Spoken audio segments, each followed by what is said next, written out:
Ndahet nga jeta në mënyrë të parakohshme në moshën 58 vjeçare Artan Lame. Mësohet se Lame ka ndëruar jetë në një spital në Munich të Gjermanisë pas një ndërhyrje të ndërlikuar në zemër. Ai kishte vite që vuante nga problemet me këtë të fundit. Për ikjen e parakohshme nga jeta të Artan Lames reaguan një zëri krerët e shtetit dhe politikës, por jo vetëm. Kryeministri Edi Rama tha se ndihet i shokuar e për të ky lajm është i pabesueshëm, po fatkeqësisht i vërtet lajmi i befasishëm i ndarjes nga jeta të Artan Lames janë pa fjalë. Ngushëllime e Mirelës, djalit e vajzës së tyre dhe familjes së shokëve të përbashkët, u shpreh kryeministri.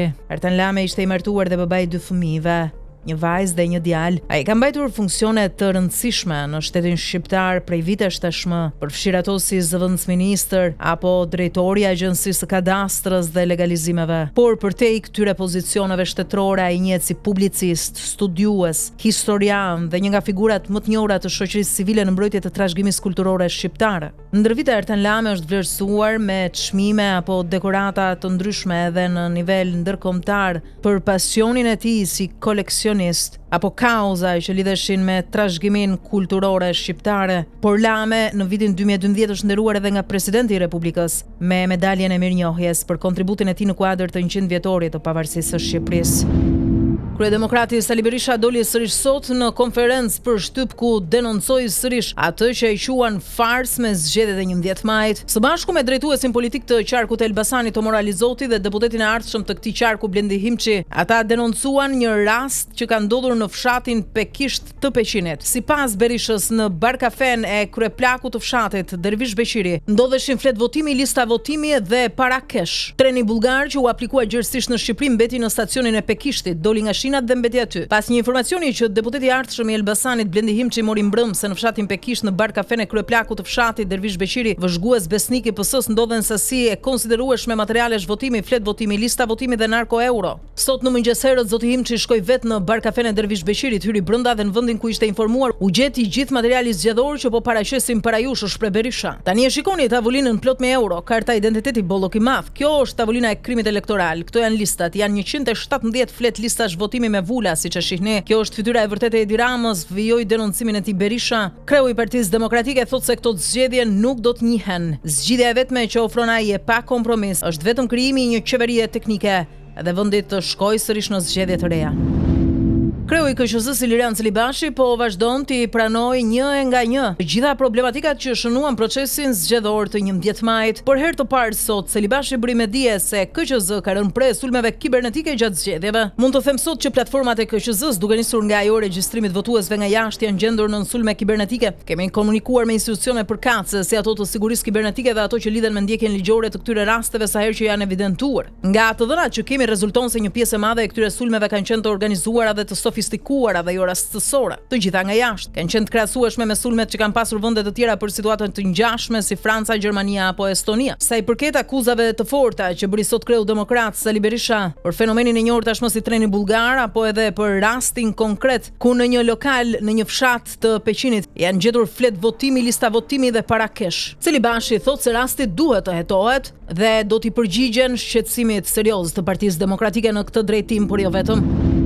Pas shumë muajsh tensionet heshtura dhe sinjalet e ambalazhuara politikisht, Edi Rama ka dhënë urdhrin e prerë për të çmontuar përfundimisht strukturën e besnikëve të Erion Veliajt në Bashkinë e Tiranës. Largimet e një pasnjëshme të drejtuesve, shoferëve, sekretarëve, koordinatorëve të tij nuk janë lëvizje teknike. Janë spastrimi politik i një njeriu që kishte filluar të besonte se ishte më shumë se një vegël e kryeministrit. Pas shkarkimit të Ermal Goxhait dhe Arber Dokushit janë larguar edhe drejtori i protokollit dhe drejtoresha e shërbimeve mbështetëse, së bashku me një numër punonjësish të tjerë. Kryetaria në detyrë Anuela Aristani po ekzekuton një skenar të miratuar në katin e fundit të kryeministrisë, spastrimin e çdo hallke që mban firmën dhe kulturën Veliaj. Nga protokollit e shërbimet mbështetëse po digjen urat me ish-kryebashkiakun, i cili tani ndodhet në nhetim me pambrojtje publike nga shefi që dikur e shiste si të ardhmen e Partisë Socialiste. Meqense puna e 11 majit u kry, do të thoshte populli, me sy beta me lezet, ky është tjetër diskutim. Parlamenti do të rimblidhet sërish. Kryeparlamentaria Elisa Spiropali ka thëritur seancën e radhës plenare më datë 29 maj, e para pas zgjedhjeve. Sigurisht, në këtë seancë marrin pjesë deputetët e vjetër, pasi konstituimi i parlamentit të ri do të bëhet në shtator, pas 2 muajsh blokad, ku vendi rihap dyert me 29 maj ora 12, vendim që është firmosur nga vetë kryetaria Elisa Spiropali. Sipas këtij njoftimi zyrtar, seancat plenare do të vijojnë deri më datë 8 korrik, duke respektuar kufirin kushtetues që ndalon shqyrtimin e projektligjeve të reja 60 ditë para përfundimit të mandatit. Kjo do të thotë se legjislatura aktuale ka vetëm disa javë kohë për të mbyllur detyrat e fundit, ndryshe shumë vendimarrje i mbeten legjislaturës së re. Në këto kushte, mandati i deputetëve aktual të kuvendit përfundon më datë 8 shtator, me nisjen e legjislaturës së re. Me siguri këto seanca të mbetura të parlamentit të vjetër do të jenë me seri të reja të teatrit të vjetër. E këtë radhë ka material plot, pasi shumë prej deputetëve aktual, sidomos ata që nuk i rikthehen legjislaturës së re, pasi humbën në zgjedhje ose më keq akoma nuk morën pjesë fare, do të shfryjnë e do të tallen jo pak me ata që kanë inate dhe haqe për të larë. Një ndër ta për shembull është Dashnor Sula, i cili e ka thënë publikisht se mezi pret që të rikthehet në parlament për pjesën e mbetur të tij për të tallur me humbsin e madh të këtyre zgjedhjeve, pikërisht me njeriu që e dogji duke mos e futur fare në lista, e përrjedhoi duke mos qenë pjesë më e legjislaturës së re të kuvendit. Të shohim se çfarë do të thotë, çfarë do të ndodhë. Krimi duket se bën ligjin në Shqipëri. Kryeministrit nuk i vjen mirë kur Shqipëria cilësohet si narkoshtet, por faktet flasin vetë. Qeveria dhe krimi duket se bashkëjetojnë shumë ngushtë mes tyre. SPAK zhvilloi një aksion të bujshëm në Durrës, por aksioni erdhi pas zgjedhjeve duke i lejuar troplinët të mbledhin vota për Edi Ramën. Megjithatë, situata bëhet më e rëndë nëse shohim vendimet e marra nga Këshilli Kombëtar i Territorit dhe Ujit. Ky këshill është vënë në dispozicion të pastër të krimit. Pak javë më parë u denoncua se si kishte marrë leje për ndërtim pallati bashkëshortja Altin Hajrit, personi kyç i kërkuar për vrasjen dhe zhdukjen e Young Prengës. Por nuk mbyllet me kaq. Në vitin 2024 Rama i ka dhënë leje ndërtimi visit të pojës, personazhi më i komentuar sot. SPAK dhe antimafia italiane zhvilluan një operacion në disa qytete të vendit me fokus Durrësin. Në dosje rezulton se Elvis Doçi është pjesë e një bande të fuqishme që merret me trafikun e kokainës. Ai nuk arriti të kapej, ndërkohë u sekuestruan disa prona dhe kompani. Mirë, por rezulton se një kompani në emër të tij është Eldemar Construction. Rezulton se në prill të vitit 2024 Rama i ka dhënë leje kësaj kompanie të zotruar 100% nga Elvis Doçi për ndërtim hoteli në Durrës. Ditën e sotme u mbajt konferenca e 5 ndërqeveritare mes Shqipërisë dhe Bashkimit Evropian në Bruksel. Delegacioni shqiptar kryesohej nga ministri i jashtëm Igli Hasani. Dita e sotme çel fazën e kapitujve të grupimit të tretë. Ky grup kapitull përfaqëson rritjen gjithëpërfshirëse për mirëqenie dhe përfshin 8 fusha: transformimi digjital dhe media, tatimet, politika ekonomike dhe monetare, politika sociale dhe punësimi, ndërmarrjet dhe politikat industriale, shkenca dhe kërkimi, arsimi dhe kultura, si edhe bashkimi doganor. Deri më tani Shqipëria dhe Bashkimi Evropian kanë hapur 27 fusha në një harë kohor prej 8 muajsh, përfshirë themelorët, marrëdhëniet me jashtë, si edhe tregun e brendshëm. Kreu i Partisë Demokratike Sali Berisha në konferencën e sotme për shtyp ku vijoi sërish me denoncimin e zgjedhjeve të blera, lëshoi edhe akuza të forta në drejtim të SPAK-ut dhe të kryepolicit Ilir Proda. Berisha thotë se policia me SPAK-un i hapën rrugën arratisjes së Elvis Doçit, të njohur si Visi i Pojës, që e kërkonte pas hekurave antimafia italiane. Berisha akuzon direkt kreun e SPAK-ut Altin Dumani se e vonoi për qëllime elektorale operacionin Uraj që goditi grupin e fuqishëm kriminal shqiptar. Madje Berisha shkoi më larg duke thënë se Dumani mashtroi edhe antimafian italiane në këtë drejtim. Ndërsa për kryepolicin Proda, Berisha rrëfen edhe një episod të sikletshëm. Drejtori i policisë së shtetit Ilir Matrix e di çfarë i tha një prokuror italian dje në korridor Ilir Matrixit? Ai shoku i yt iku për Elvis Doçin. E dinte që janë miq të ngushtë me Prodën, u shpreh Berisha. Kush i njoftoi Elvis Doçin dhe të tjerët? Ta janë të gjithë bashkë. Edhe ato shishe 36.000 euro me kë i pinte Rama, me kë i hapte. Këtu bota e krimit ka kreun e organizatës dhe ai është Edi Rama. I them atyre lakenjve mercenar të fjalës së lirë dhe moralit njerëzor. Faqezin që dalin mbushin xhepin nga një studio në një studio për të mbrojtur farsën e zgjedhjeve se ky është turp për çdo vend, për çdo komb, thot Berisha. Çfarë mendoni ju se antimafia italiane e ka bërë për qëllime elektorale vonimin? Jo, ja ka vonuar Dumani për qëllime elektorale antimafias italiane. Ka mashtruar antimafian italiane si ordiner. Se kemi operacionin tani se na prish punë tani dhe Poja çau ferrën. Kush e njoftoi Elvis Doçin dhe të tjerët? Po mos ishte për antimafian italiane Elvis Poja dhe gjithë ajo kompani. Po mos të ishte për antimafian italiane Elvis Poja dhe të gjithë të tjerët do ishin duke pirë verë me Edi Ramën, vazhdon akuzat e forta Sali Berisha. Autoritetet shqiptare miratojnë kërkesën e kolegëve italian për nisjen e procedurave të ekstradimit për 2 persona, Gent Ndërjaku, alias Ekil Ndërjaku dhe Ervish Deti, të arrestuar në kuadër të mega operacionit mes dy vendeve tona, të koduar Ura, ku godit organizata kriminale troplinëve në Durrës. Ka qenë prokurori Endrit Bimi, i cili kërkoi mbajtje në arrest me burg deri në mbërritjen e dokumentacionit të plot nga pala italiane dhe gjykata e miratoi. Kujtojmë se Ndërjaku ndodhej në qeli në kohën kur u krye ky mega operacion, pasi po gjykohet si përfshirë në ngjarjen e Shkozetit atë të 1 nëntorit 2019, ku pas një atentati ndrojet shoferi i prokurorit Arjan Doja, Andi Maloku. Ndërkohë, Ervis Deti, personi tjetër i arrestuar në kuadër të mega operacionit Ura, si bashkëpunim italo-shqiptar, u prangos pas urdhër arresti të lëshuar nga gjykata e Barit. Personat e tjerë për cilët u lëshuan urdhër arresti në mungesë nga gjykata e posaçme kundër korrupsionit dhe krimit të organizuar në kuadër të mega operacionit italo-shqiptar Ura, do të rivlerësohet masa e sigurisë këtë të premte. Nga 52 urdhër arreste të lëshuara, vetëm 42 prej tyre u ekzekutuan në kuadër të operacionit mes Italisë dhe Shqipërisë të koduar Ura, i zbardhur një ditë më parë nga prokurorët e të dyja vendeve.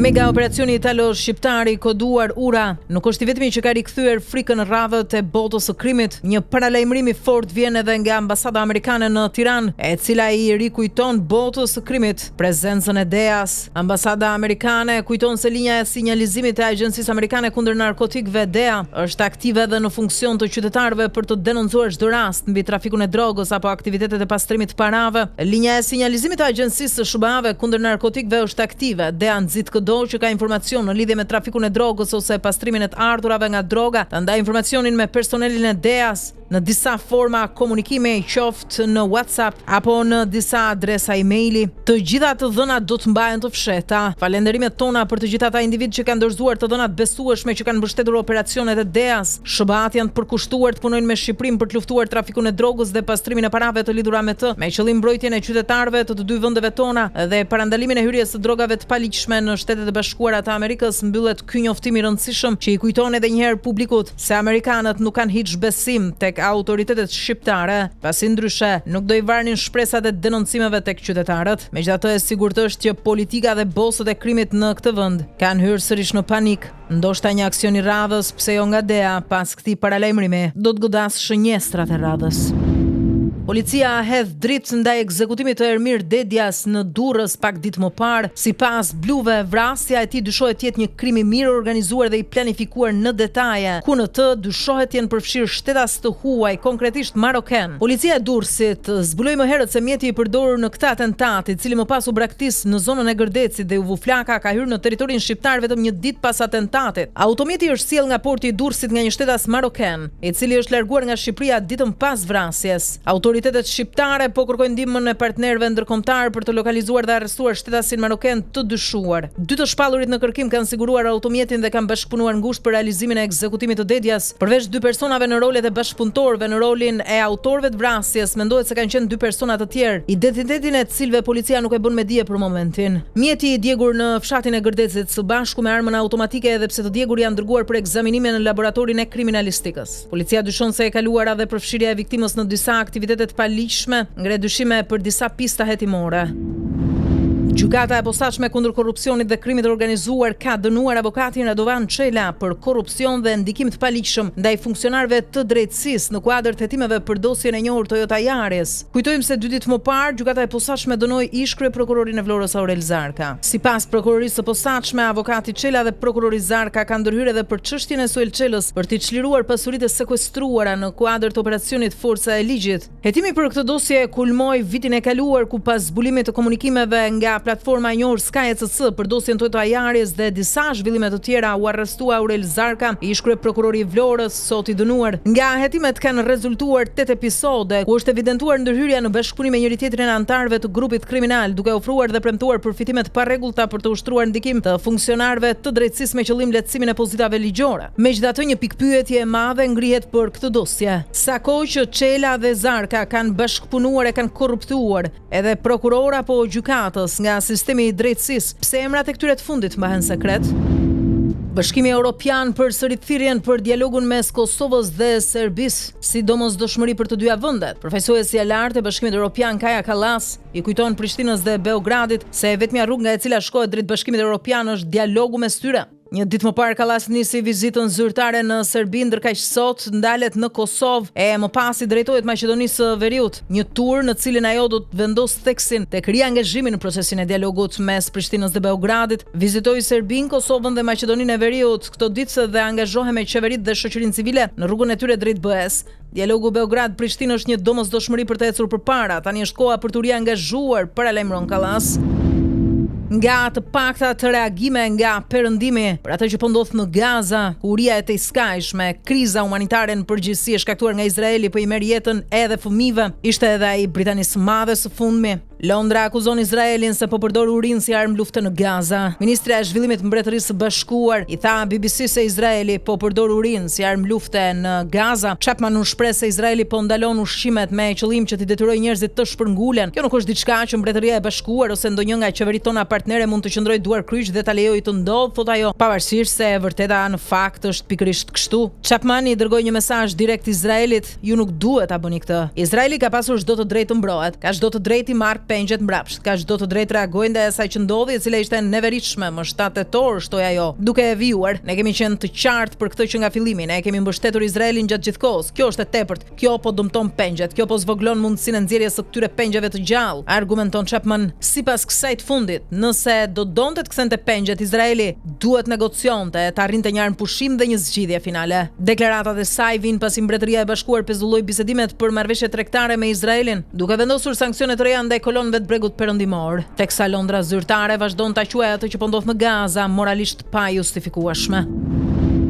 Pas ekzekutimit të 2 punonjësve të ambasadës së Izraelit në Washington, ka reaguar ashpër kryeministri izraelit Benjamin Netanyahu. Ky i fundit njofton rritjen e masave të sigurisë për të gjitha përfaqësitë diplomatike izraelite në botë. Netanyahu ka zhvilluar një bisedë me prokuroren e përgjithshme në SBA Pam Bondi për të marrë informacion mbi rrethanat e sulmit dhe identitetin e viktimave. Të fundit janë identifikuar si një çift i ri i cili kishte planifikuar të fejoheshin në një të ardhmë të afërt. Prokuroria Bondi ka siguruar Netanyahut se autoritetet amerikane po punojnë për zbardhjen e plotë ngjarjes. Sipas saj, autori dyshuar i sulmit do të përballet me drejtësinë. Sipas zyrës së kryeministrit izraelit, edhe presidenti amerikan Donald Trump është informuar mbi situatën dhe po ndjek nga afër zhvillimet. Ndërkohë, më herët autoritetet amerikane kanë arrestuar një 30 vjeçar nga Chicago në lidhje me këtë ngjarje. Në momentin që ai u arrestua, lëshoi thirrjen liri për Palestinën. 2 zyrtarët izraelit u ekzekutuan pranë muzeut hebre në Washington, me armëzjarri.